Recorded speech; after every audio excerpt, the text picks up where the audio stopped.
The 16th and 17th of July.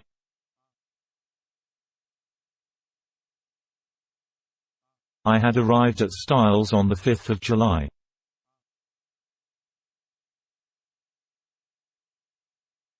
I come now to the events of the 16th and 17th of that month.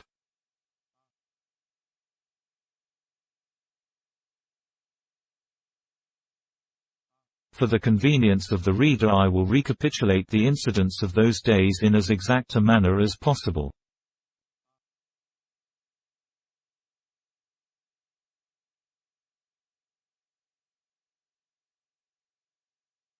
They were elicited subsequently at the trial by a process of long and tedious cross-examinations.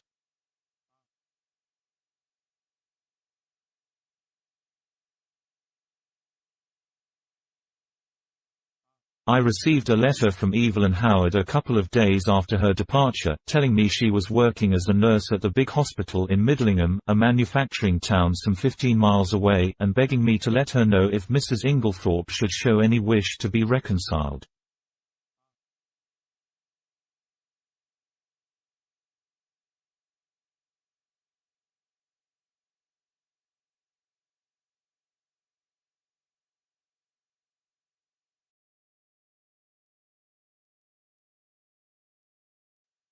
The only fly in the ointment of my peaceful days was Mrs. Cavendish's extraordinary, and, for my part, unaccountable preference for the society of Dr. Bauerstein.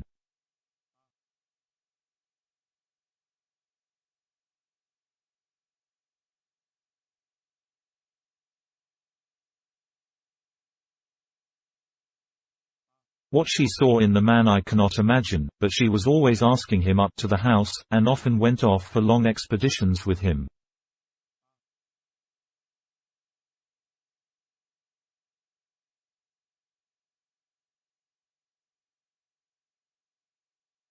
I must confess that I was quite unable to see his attraction.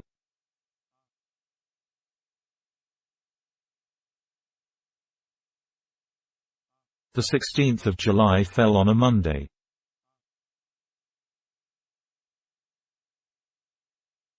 It was a day of turmoil.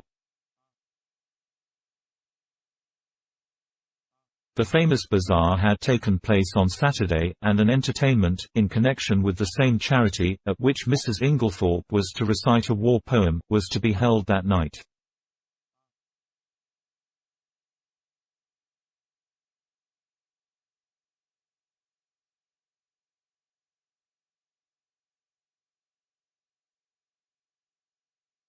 We were all busy during the morning arranging and decorating the hall in the village where it was to take place.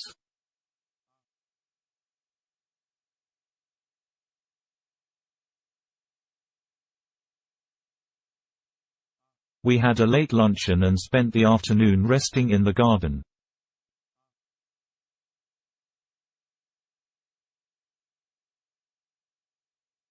I noticed that John's manner was somewhat unusual.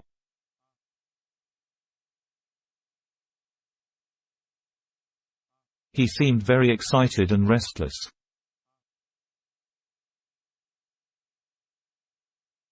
After tea, Mrs. Inglethorpe went to lie down to rest before her efforts in the evening, and I challenged Mary Cavendish to a single at tennis.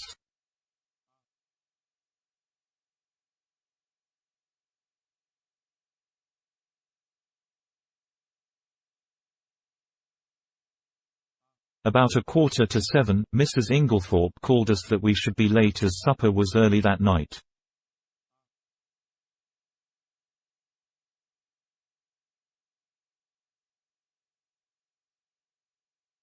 We had rather a scramble to get ready in time, and before the meal was over the motor was waiting at the door.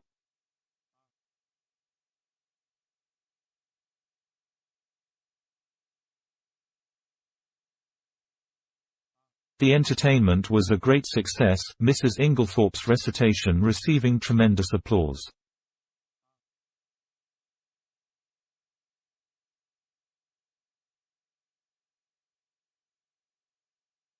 There were also some tableaux in which Cynthia took part.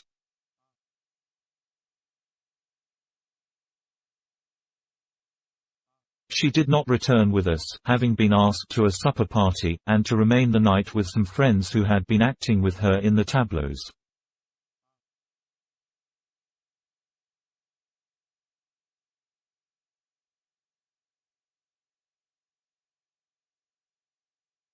The following morning, Mrs. Inglethorpe stayed in bed to breakfast, as she was rather overtired, but she appeared in her briskest mood about 12:30, and swept Lawrence and myself off to a luncheon party.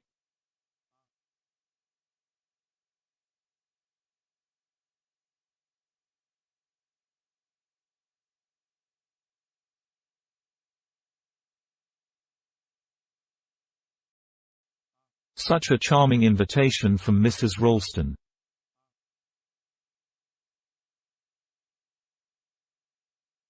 Lady Tadminster's sister, you know.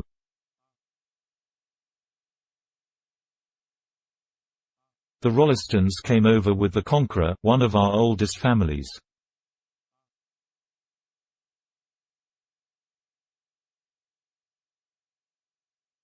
Mary had excused herself on the plea of an engagement with Dr. Bauerstein.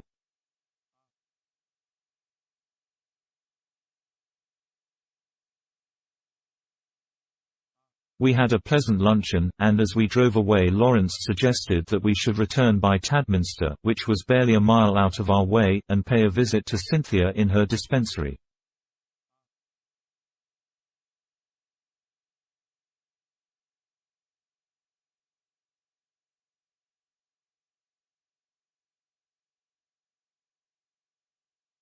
Mrs. Inglethorpe replied that this was an excellent idea, but as she had several letters to write she would drop us there, and we could come back with Cynthia in the pony trap.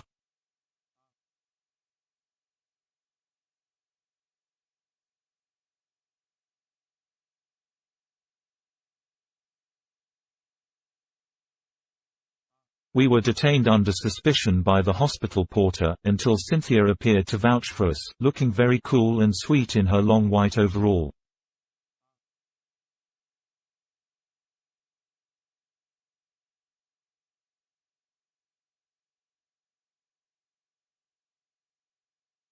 She took us up to her sanctum, and introduced us to her fellow dispenser, a rather awe-inspiring individual, whom Cynthia cheerily addressed as Nibs.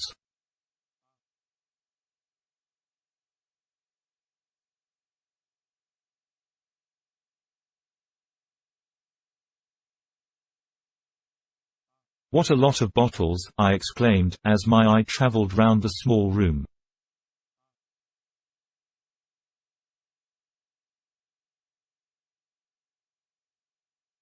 "Do you really know what's in 'em all?" "Say something original," groaned Cynthia.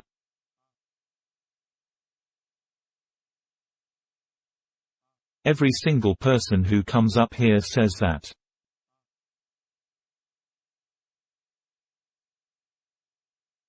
"We are really thinking of bestowing a prize on the first individual who does not say, 'What a lot of bottles.'"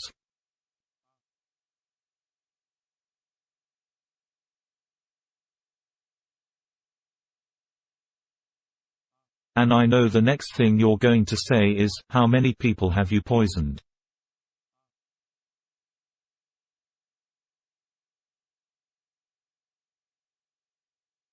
I pleaded guilty with a laugh. "If you people only knew how fatally easy it is to poison someone by mistake, you wouldn't joke about it."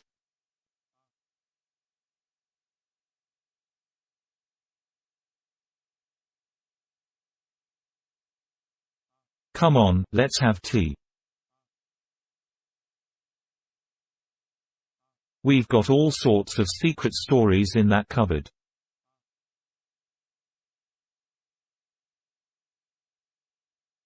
"No, Lawrence, that's the poison cupboard."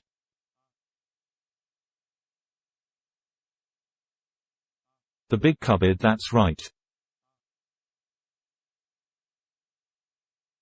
We had a very cheery tea, and assisted Cynthia to wash up afterwards.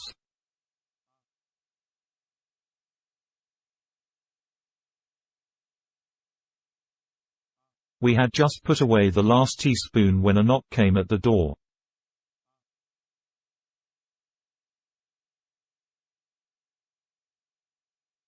The countenances of Cynthia and Nibs were suddenly petrified into a stern and forbidding expression.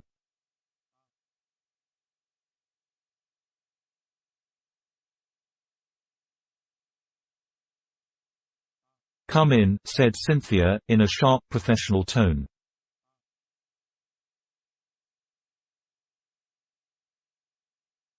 A young and rather scared-looking nurse appeared with a bottle which she proffered to Nibs, who waved her towards Cynthia with the somewhat enigmatical remark,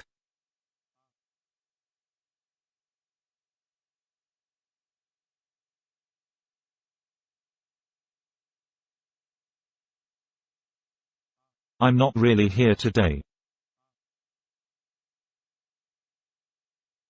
Cynthia took the bottle and examined it with the severity of a judge.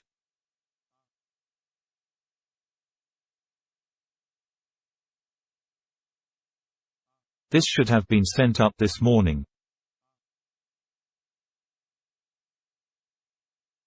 "Sister is very sorry.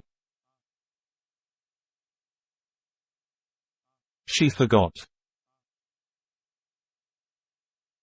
"Sister should read the rules outside the door."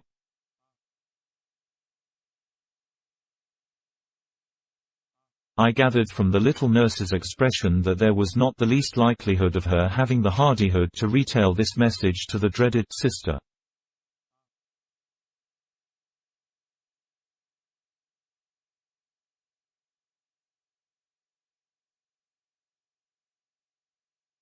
"So now it can't be done until tomorrow," finished Cynthia.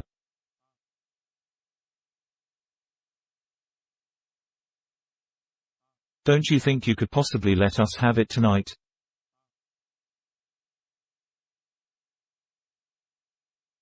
"Well," said Cynthia graciously, "we are very busy, but if we have time it shall be done."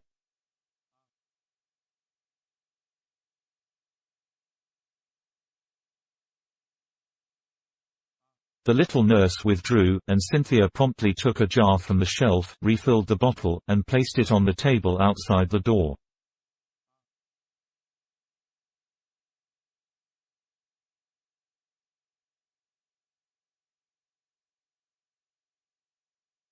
I laughed. "Discipline must be maintained." "Exactly. Come out on our little balcony. You can see all the outside wards there."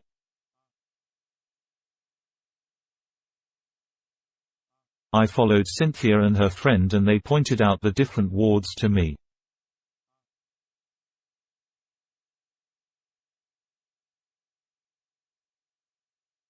Lawrence remained behind, but after a few moments Cynthia called to him over her shoulder to come and join us.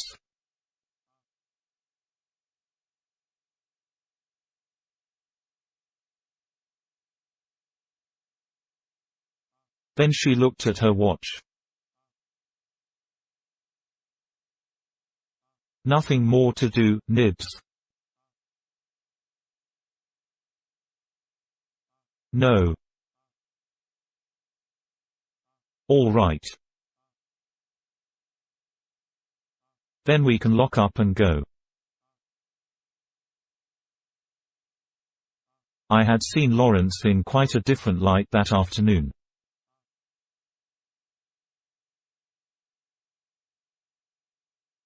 Compared to John, he was an astoundingly difficult person to get to know. He was the opposite of his brother in almost every respect, being unusually shy and reserved.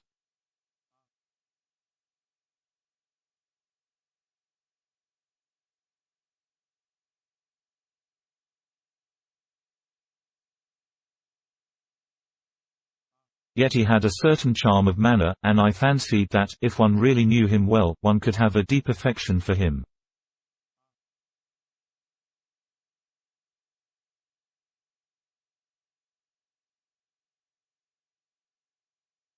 I had always fancied that his manner to Cynthia was rather constrained, and that she on her side was inclined to be shy of him.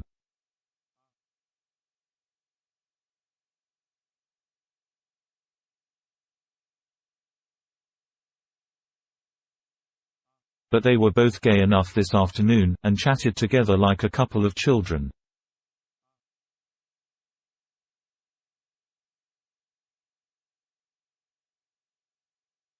As we drove through the village, I remembered that I wanted some stamps, so accordingly we pulled up at the post office.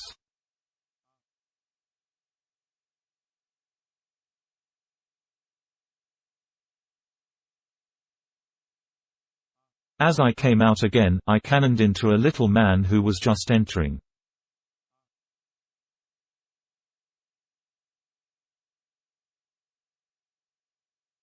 I drew aside and apologized, when suddenly, with a loud exclamation, he clasped me in his arms and kissed me warmly.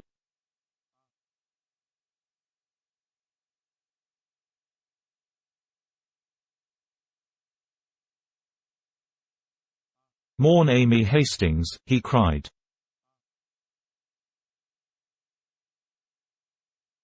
"It is indeed morn Amy Hastings."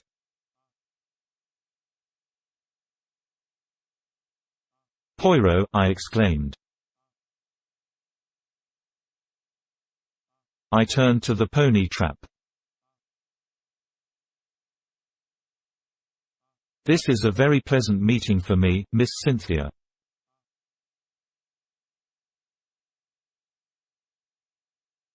"This is my old friend, Monsieur Poirot, whom I have not seen for years."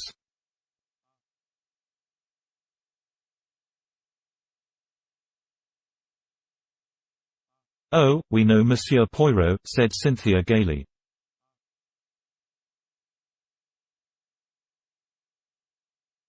"But I had no idea he was a friend of yours."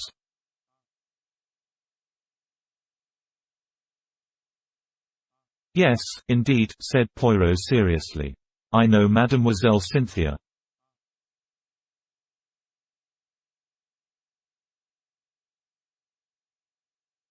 "It is by the charity of that good Mrs. Inglethorpe that I am here."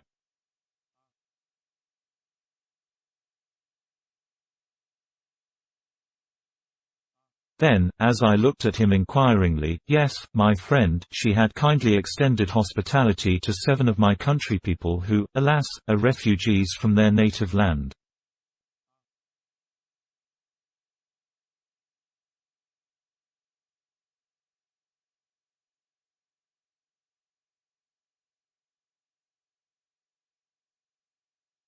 "We Belgians will always remember her with gratitude."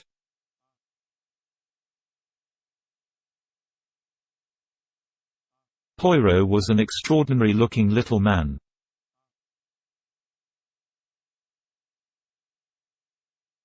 He was hardly more than 5 feet 4 inches, but carried himself with great dignity.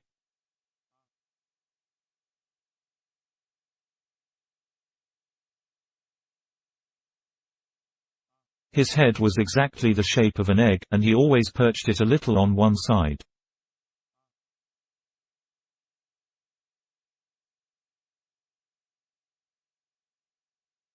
His moustache was very stiff and military.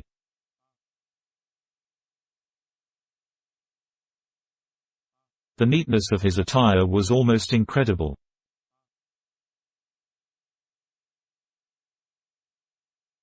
I believe a speck of dust would have caused him more pain than a bullet wound.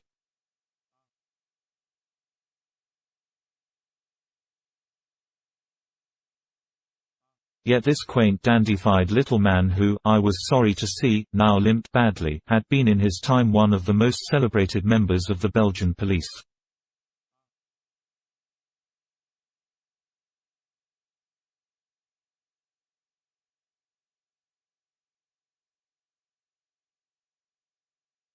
As a detective, his flair had been extraordinary, and he had achieved triumphs by unraveling some of the most baffling cases of the day.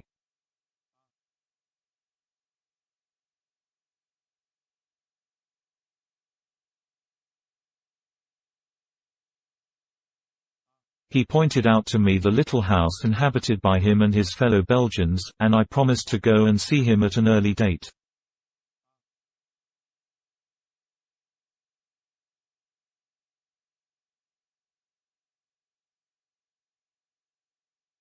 Then he raised his hat with a flourish to Cynthia, and we drove away.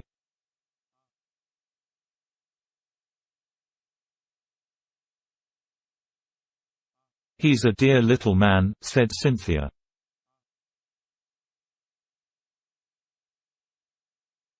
"I'd no idea you knew him." "You've been entertaining a celebrity unawares," I replied.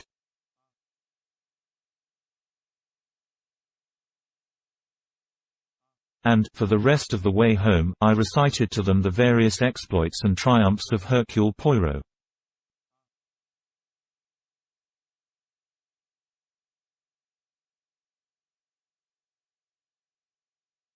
We arrived back in a very cheerful mood.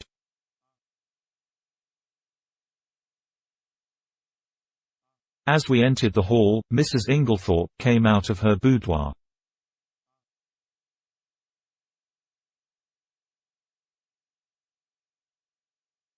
She looked flushed and upset.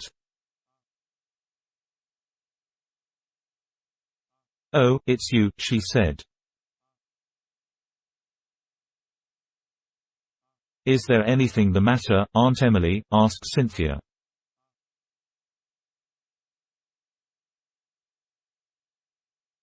"Certainly not," said Mrs. Inglethorpe sharply.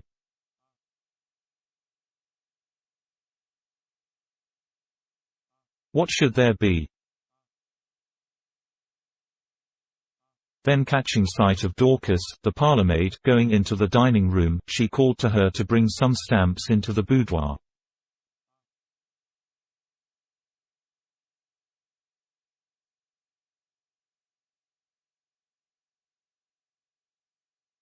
"Yes, ma'am."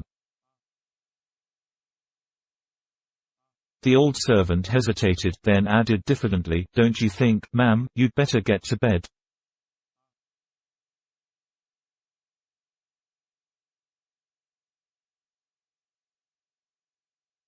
"You're looking very tired." "Perhaps you're right, Dorcas. Yes, no, not now."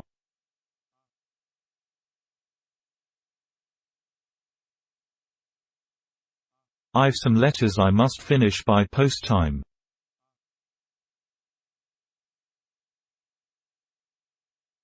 "Have you lighted the fire in my room as I told you?"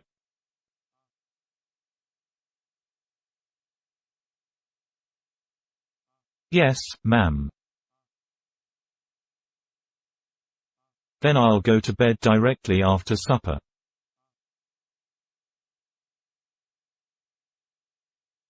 She went into the boudoir again, and Cynthia stared after her.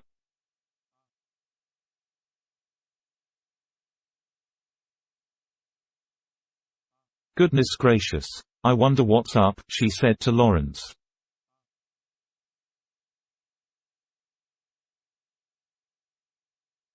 He did not seem to have heard her, for without a word he turned on his heel and went out of the house.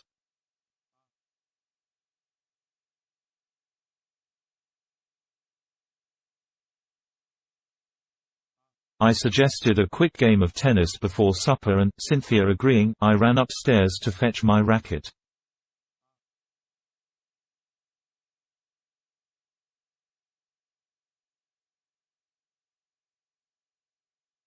Mrs. Cavendish was coming down the stairs.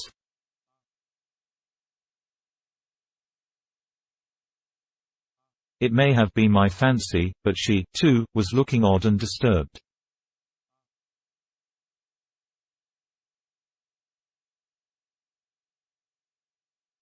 "Had a good walk with Dr. Bauerstein?" I asked, trying to appear as indifferent as I could.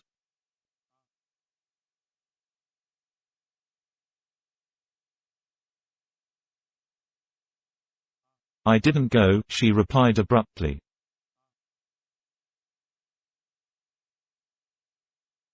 "Where is Mrs. Inglethorpe?" In the boudoir. Her hand clenched itself on the banisters, then she seemed to nerve herself for some encounter, and went rapidly past me down the stairs across the hall to the boudoir, the door of which she shut behind her.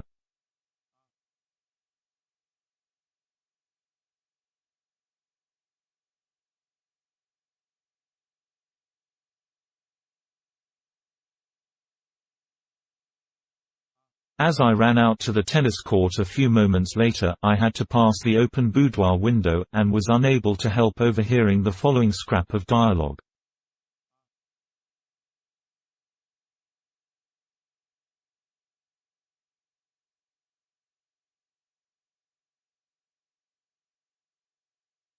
Mary Cavendish was saying in the voice of a woman desperately controlling herself, "Then you won't show it to me?"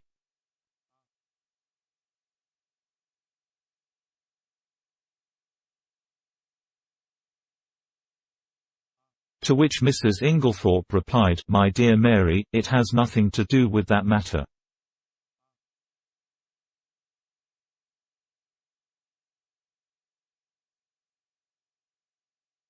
"Then show it to me." "I tell you it is not what you imagine."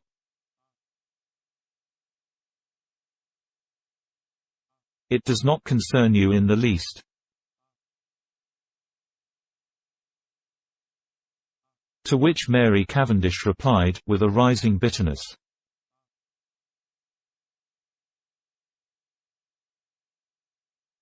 "Of course, I might have known you would shield him."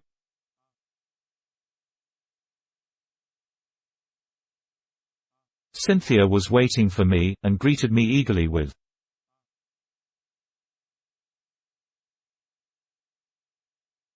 "I say, there's been the most awful row.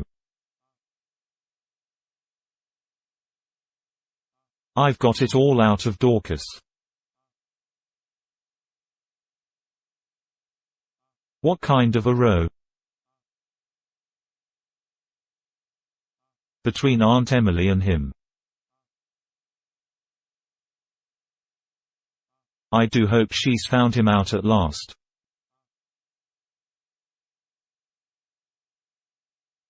"Was Dorcas there, then?" "Of course not. She happened to be near the door." "It was a real old bust-up." "I do wish I knew what it was all about."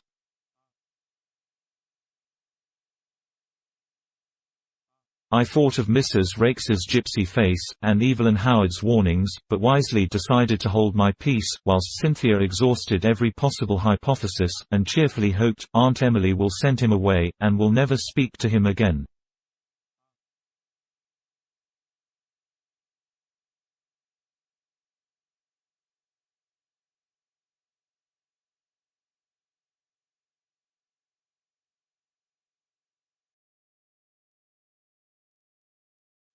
I was anxious to get hold of John, but he was nowhere to be seen.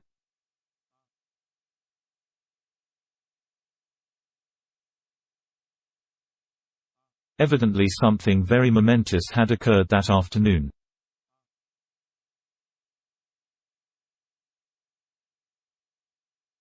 I tried to forget the few words I had overheard, but, do what I would, I could not dismiss them altogether from my mind.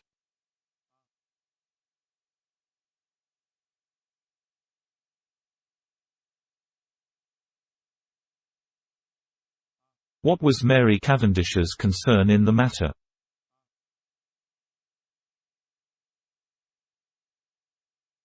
Mr. Inglethorpe was in the drawing-room when I came down to supper.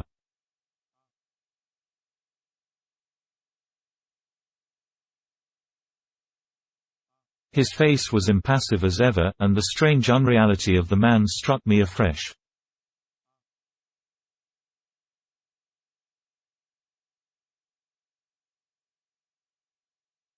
Mrs. Inglethorpe came down last.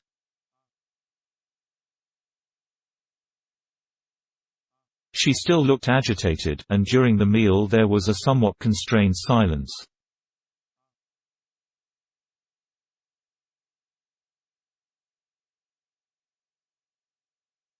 Inglethorpe was unusually quiet. As a rule, he surrounded his wife with little attentions, placing a cushion at her back, and altogether playing the part of the devoted husband.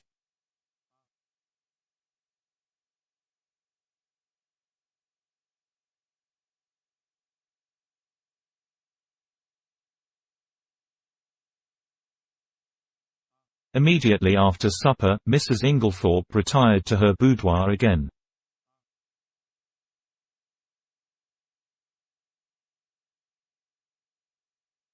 "Send my coffee in here, Mary," she called.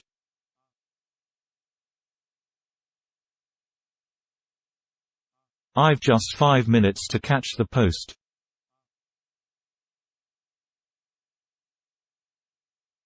Cynthia and I went and Saturday by the open window in the drawing room.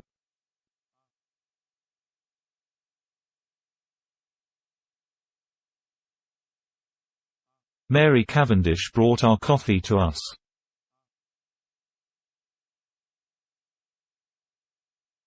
She seemed excited.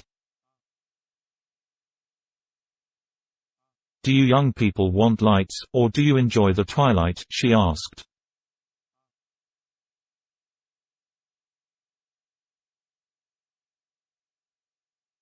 "Will you take Mrs. Inglethorpe her coffee, Cynthia?"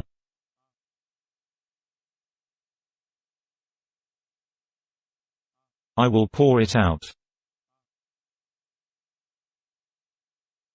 "Do not trouble, Mary," said Inglethorpe. "I will take it to Emily."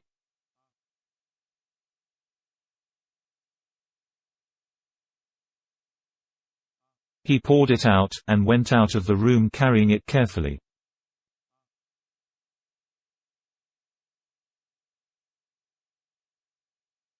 Lawrence followed him, and Mrs. Cavendish Saturday down by us.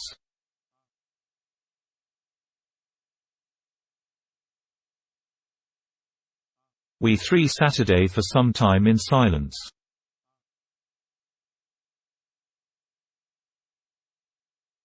It was a glorious night, hot and still.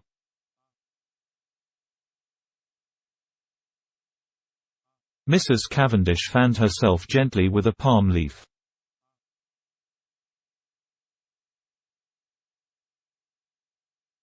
"It's almost too hot," she murmured.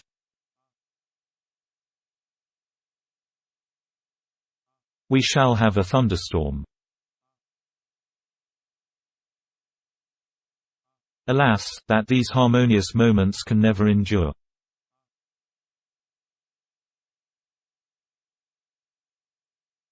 My paradise was rudely shattered by the sound of a well-known, and heartily disliked, voice in the hall.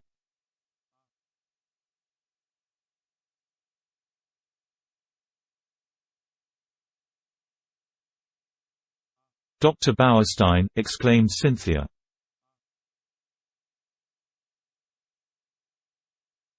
"What a funny time to come." I glanced jealously at Mary Cavendish, but she seemed quite undisturbed, the delicate pallor of her cheeks did not vary.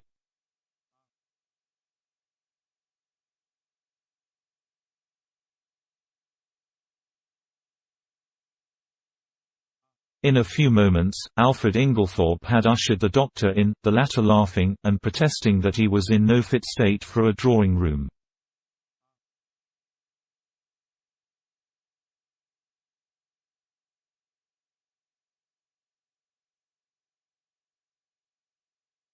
In truth, he presented a sorry spectacle, being literally plastered with mud.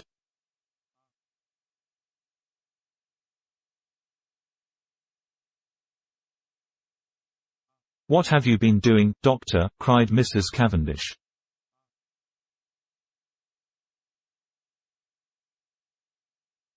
"I must make my apologies," said the doctor.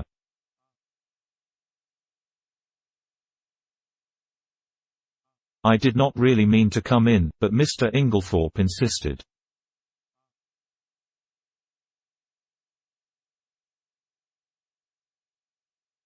"Well, Bauerstein, you are in a plight," said John, strolling in from the hall.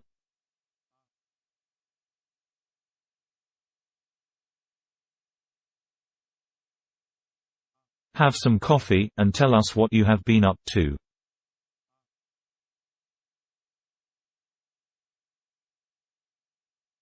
"Thank you, I will." He laughed rather ruefully, as he described how he had discovered a very rare species of fern in an inaccessible place, and in his efforts to obtain it had lost his footing, and slipped ignominiously into a neighboring pond.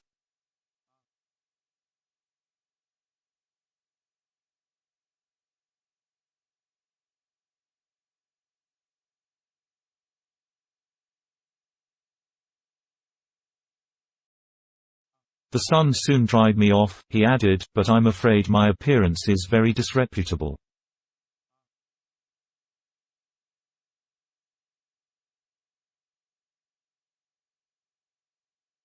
At this juncture, Mrs. Inglethorpe called to Cynthia from the hall, and the girl ran out.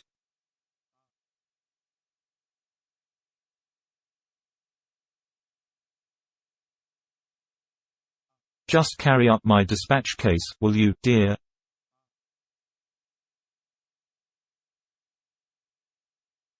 "I'm going to bed." The door into the hall was a wide one.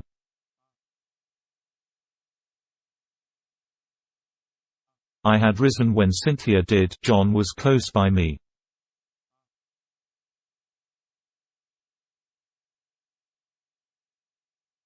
There were therefore 3 witnesses who could swear that Mrs. Inglethorpe was carrying her coffee, as yet untasted, in her hand.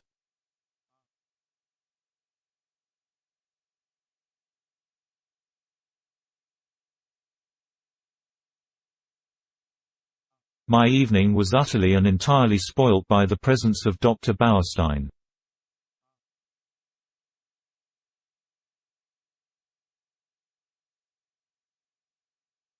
It seemed to me the man would never go.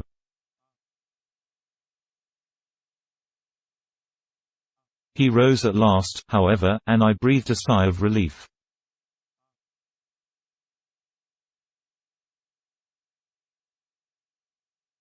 "I'll walk down to the village with you," said Mr. Inglethorpe.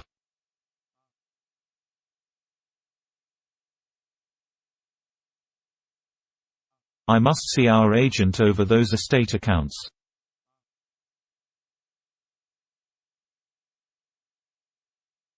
He turned to John. "No one need sit up. I will take the latchkey."